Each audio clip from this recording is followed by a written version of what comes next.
Care deeply about the people you work with and for. Nothing is built without great people. I've seen a lot of leadership in which people are not really valued, and I can't tell you the cost of that. You know, human beings are our greatest resource, and the people we work with, as well as the clients, the people we work for, you really have to value people. And I know it sounds almost obvious, but I can't tell you how rampant this is in business. There's this sense of entitlement, like, well, that's their job. That's a very common phrase. That's their job. Yeah, it is their job, but that doesn't mean you shouldn't feel gratitude for the fact that somebody's doing that job well, that they're contributing at their highest level, and that you shouldn't acknowledge a job well done. I say this because I see the cost on businesses. People who feel like they're above the fray and they don't have to respect people, or they don't have to treat people with the same sort of level of respect that they themselves wish to be treated with. There's an enormous cost to this kind of behavior.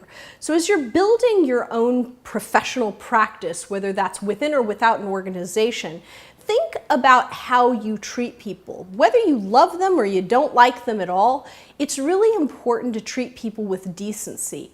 I cannot tell you how much work I've gotten as a speaker because I was so good and decent and respectful to the people who were running or managing an event, the people who were doing the logistics.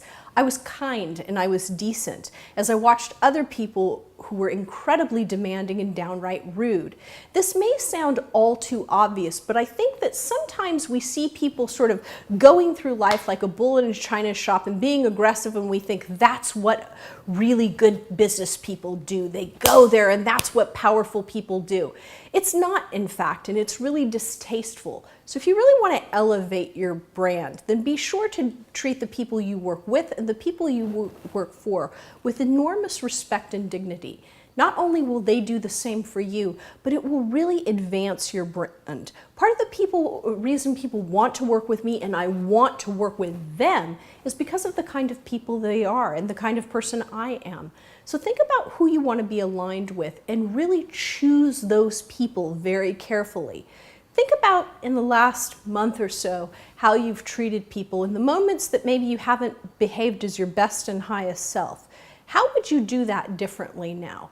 Go back, apologize if you can.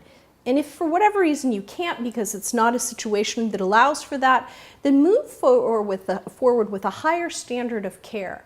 I promise you that this is not inconsequential to what it will mean to your advancement. In fact, it's incredibly significant.